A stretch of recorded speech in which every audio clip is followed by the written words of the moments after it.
Assalamu alaikum. Now I know what you're thinking. Why is he wearing black? It's because it's Muharram. Muharram is the first month in the Muslim calendar. I've been very confused lately. Confused about world affairs, wars, famine, disease, corruption, lies, deceit, politicians going crazy, people shooting each other. I don't understand what's happening in the world. And every time I turn on the television, it seems like one news station is saying a different thing to another. I don't know where to get my facts from, and I'm a kind of person who tends to overthink things. So here I am, pondering. Now, in order to understand what's happening right now, we have to go right back through history, back to the dinosaurs, even before that. So, before I begin, Bismillah ar-Rahman ar-Rahim. So, there was God, and God created the heavens and the earth, and God created angels and demons. And then he created this freaky thing called a human being. Adam was created. And the angels cried out, Allah, are you really going to create this thing which is going to create havoc and cause chaos in the world? Do you really want to do it? And Allah said, I know better than you, and he created Adam. Just to jazz things up a little bit more, make it a little bit more confusing, God created Eve. They were sent down to earth. They had two sons, and one of them killed the other. Bang! That's the beginning of the crisis that we have before us today. People just won't stop killing each other. From the human race, civilizations began to be born. From families there became villages, and from villages there became towns, and from towns there became cities, and from cities there became nations. And these nations were just as bad as those two brothers who were born. One of them had to die because of the other one's materialistic attachments. You see, throughout the lineage of the prophets, from Ibrahim and Moses and Noah and all these characters, even Jesus Christ alayhi salam, all of these people have come down and they have taught human beings not to fight, not to kill, not to steal, not to lie, believe in one God, all these basic things. And these humans are so stupid that they can't even coexist. Why? And then we came to the Holy Prophet sallallahu alaihi wasallam, and he brought the greatest religion that mankind has ever seen. He brought the religion of Islam. He brought the best book in the world, the Quran, the Holy Quran. What did Satan do? He tried very hard to corrupt it, and he succeeded in many ways.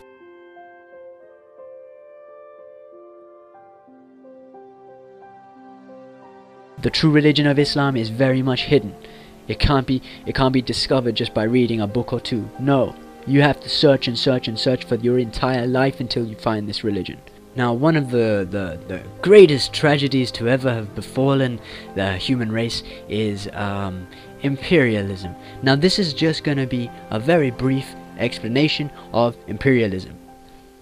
So, imperialism is the creation and or maintenance of an equally economic, cultural and territorial relationship, usually between states and often in the form of an empire based on domination and subordination.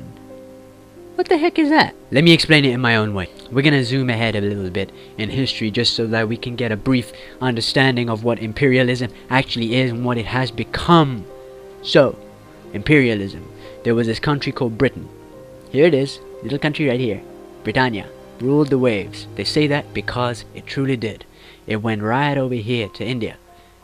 And it took all the diamonds. And it went all the way over here to Africa. And it took everything from there. And it went over here to Australia, somewhere over here. Yeah, Australia. Came to Australia, it took all their stuff too.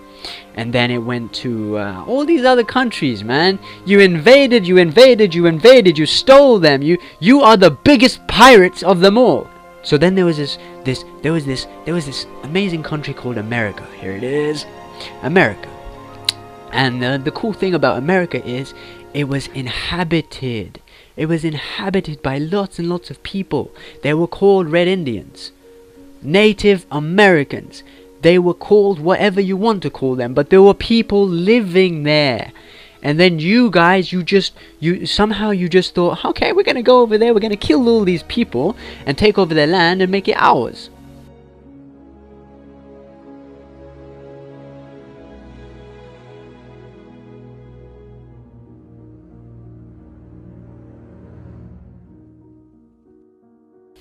So we're living in the modern world now, right? So all this imperialism, it must have ended. We don't go to other countries, rape, pillage and plunder our measly black guts out and take everything from the country, do we? We wouldn't dare to do that, would we? But we do. We do. We do all those things. And we're still doing it. Now America is invading all these other countries. Okay, so let's come to the 20th century. Now we're living in this world which is kind of confusing because we don't actually understand the background of how things came to be the way they are now. If we actually understand how they came to be the way they are, we would start to understand why are all these people dying? Why is there so much corruption in the world? Why are people suffering? Why is there so much starvation? Why are these countries so poor? And why are some countries so rich? And why are some people so stupid? And why are some people so educated? We'd understand these things.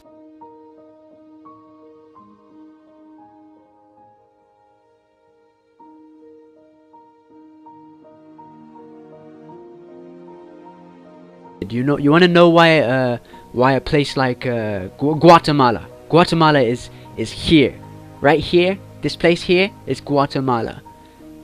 Okay, you want to know why this place is so poor? It's because America sucked it dry.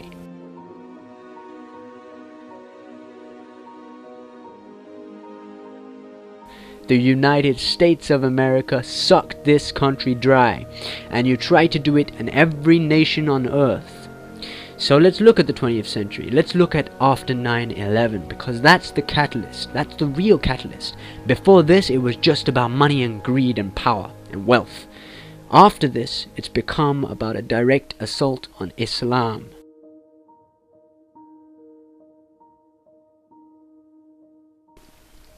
So, brothers and sisters, this is what it's come to. These two towers have come tumbling down, and let's speak the truth. No Bin Laden, no Al-Qaeda did it. It was George Bush, okay? Let's be clear on that. It was George Bush and his cronies who blew up the Twin Towers. And watch loose change. Don't waste my time putting comments up or having a go at me and saying, no, that's far-fetched or that's a conspiracy theory. And no, it's not. In fact, if you believe the official story of 9/11, then you're a conspiracy theorist. Because you're going to believe the people who have told us the lie from the beginning. The official story is made by who? George Bush and his cronies. The American government. And if you're getting your facts from the American government, you might as well believe in Santa Claus. You might as well believe in the Tooth Fairy. You see, it's very funny. All an American president has to do is stand up on the pulpit and go, blah blah blah, justice, blah blah blah blah blah, freedom, blah blah blah blah blah, equality, and the whole world just starts jumping up and down like, ah! All the generations before us and everything that has ever happened in human history has led up to the moments that we are about to witness now. And now you are seeing the peak of human stupidity. You see, here in the West we have this thing called freedom of expression and freedom of speech. Yet I've begun to doubt recently whether it exists or not. Because I've actually felt afraid to express these opinions, which have actually been inside me for a long time. I've just been pondering them and pondering them and pondering them, wondering why is it that other people will look at me as though I'm a freak, as though I'm an extremist if I talk like this. I have said nothing in this entire video which is a lie. None of it. So why is it that people are afraid to speak the truth? You see, I think people like to vote Obama because they believe he's a black man, and that having him as president will prove that America is not racist. America is still the most racist country that has ever existed. It is the most racist country. They're more racist than South Africa, okay? Because at least South Africa is open about it. Malcolm X said this. And I say, I'm speaking as a black man from America, which is a racist society. No matter how much you hear it talk about democracy, it's as racist as South Africa, or as racist as Portugal, or as racist as any other racialist society on this earth. The only difference between it and South Africa preaches separation and practices separation. America preaches integration and practices segregation. This is the only difference. They don't practice what they preach. whereas South Africa preaches and practices the same thing. I have more respect for a man who lets me know where he stands, even if he's wrong, than the one who comes up like an angel and is nothing but a devil. People are actually afraid to express their opinions about America. America, your presidents have screwed you over. The 99% are on my side. The 99% of America will agree with me when I say that the government of America has screwed you over. America has lost its self-esteem. America has lost its prestige, its honor, its everything. The rest of the world hates America. You just can't stop bombing people, can you? It's like a sport for you. And for those people who like Obama, I don't understand you. Why do you like Obama? The only reason he was voted for is because, let's face it, he's black. If he was white, then you'd realize that he's just the same as every other president that's ever been before him. Obama did not close Guantanamo Bay like he said he would. Obama has bombed Libya. He has bombed Somalia. He has bombed Pakistan. He has bombed Afghanistan. He has bombed Iraq. He has not withdrawn any troops. He has, in fact, furthered advancements and improved the military bases in the Middle East so that he can really go for it.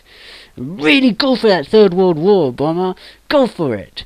He shouldn't even be called Obama. He should be called Obomba, because he bombs everyone. As the title says, this is just the opinions of a nobody. I'm a nobody. So please, if I have said anything which is wrong, then please correct me. You see, in Nazi Germany, they had a saying. It was, speak through a flower.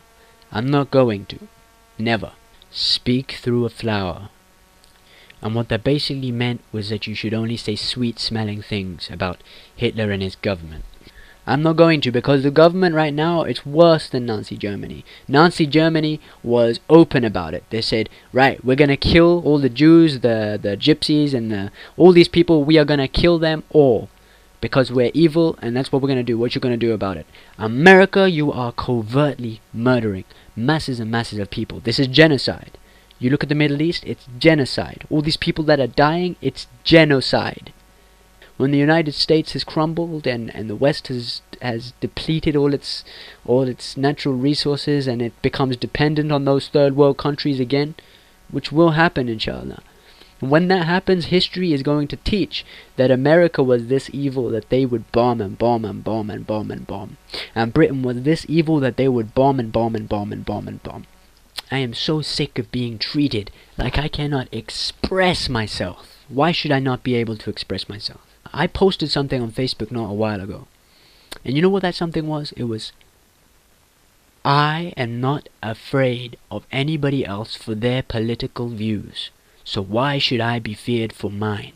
I shouldn't be feared by anybody. I am not trying to hurt anybody. But what I do demand is that I am able to say and speak and feel what I want to feel. And I am allowed to say what I believe to be the truth. And the truth is that America, Israel, Britain are the scum of the earth. And I believe that every Muslim, every Christian, every Jew, every American, every Brit, every single person in the world who has an ounce of humanity in them and is not clouded by ignorance, and everybody who is educated and telling the honest, the God-honest truth will agree with me when I say that these countries are truly creating havoc in the world. They are invading country after country after country. They are just destroying the planet. Now, going back to the beginning of this video, where I said, why am I wearing black? Why am I wearing a t-shirt that says Labbaik Ya Hussein? It's because Muharram is coming. It is the first month of the Muslim calendar. And in our month, we don't celebrate. We mourn. We mourn. Why? Because there is one figure who has come. His name was Imam Hussein, alayhi salam. You know, the Holy Prophet ﷺ would often cry. Why? Because he knew that his family would have to die. Let me explain this in a way that you will understand very briefly.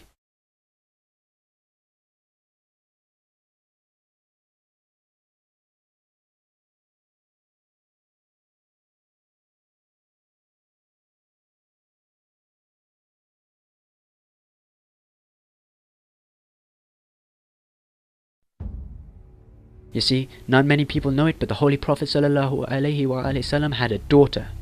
Her name was Bibi Fatima Zahra. She is said to be the first person, the first human being to ever enter paradise. She had a son, and that son was called Hussein.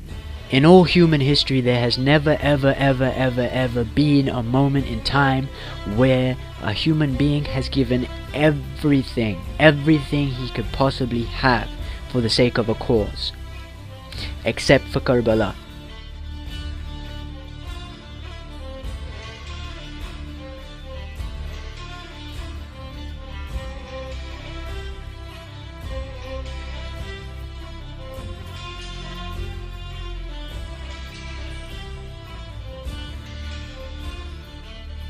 Now today, what do we see?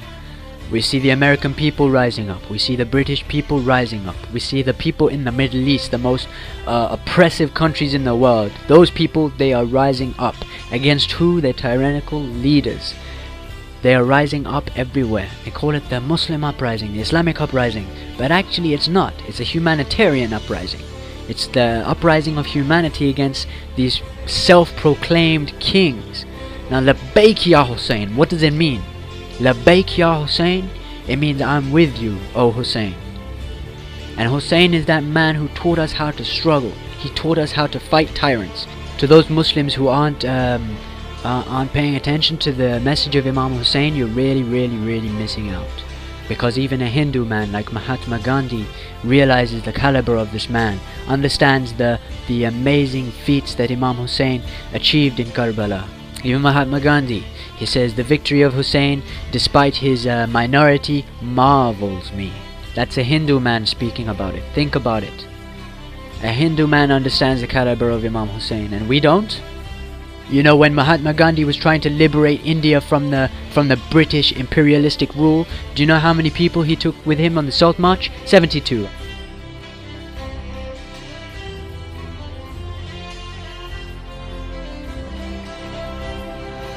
To those of you who believe that Imam Hussein's struggle was an Islamic struggle, it's a humanitarian struggle. It's a basic human right to say, hey, I am not gonna serve you. I'm only gonna serve God. Or I'm only gonna serve the ideals that I believe to be true, even if you're an atheist. And Imam Hussein says that himself. He says, even if you don't believe in God, at least believe in living free. So the message of Imam Hussein is this important. And in today's age, during these uprisings, during these wars, these clashes, look, we are at the verge of World War III. Don't hide away from it. Realize it. Swallow it. Compare these moments that we are facing today with the rest of history. Understand that this is a very precarious time. And realize this, that if we are to ever rise up against the people who are trying to crush us, if we are ever going to overcome these tyrannical regimes in the world, we are gonna have to take a lesson from the message of Karbala. The message of Karbala was not just about beating our chests and crying. There's a reason why we say every land is Karbala and every day is Ashura. There's a reason for that. Karbala is inside us. Karbala is everywhere. Karbala is happening all the time. It's a continuous spiritual journey that we're all going to have to undertake. These global uprisings, the new world order, all these things, they're happening for a reason. This Muharram, pay special attention to what happens in the Middle East. Pay special attention to the bombings that happen. Pay special attention to the people who are in power but choose not to make a change, a positive change. Pay special attention to those people who are in power but want to continue spreading corruption instead of ending it. I tell you honestly, the message of Karbala is a message of protest. Should I tell you why we should admire Iran? It's because they had the capacity to overthrow the Shah, who was an Western imperialistic dictator in their land. And I admire them for overcoming them. The Islamic Revolution was a revolution of humanity. Imam Khomeini was an old man. He was 80 years old, and he overthrew a government. He liberated a nation from Western imperialism. And what did Imam Khomeini say? He said that everything that he has bought for Iran was from the tragedy of Karbala. I'd just like to end with one final quote from Imam Khomeini. Those of you who are living the American dream, wake up.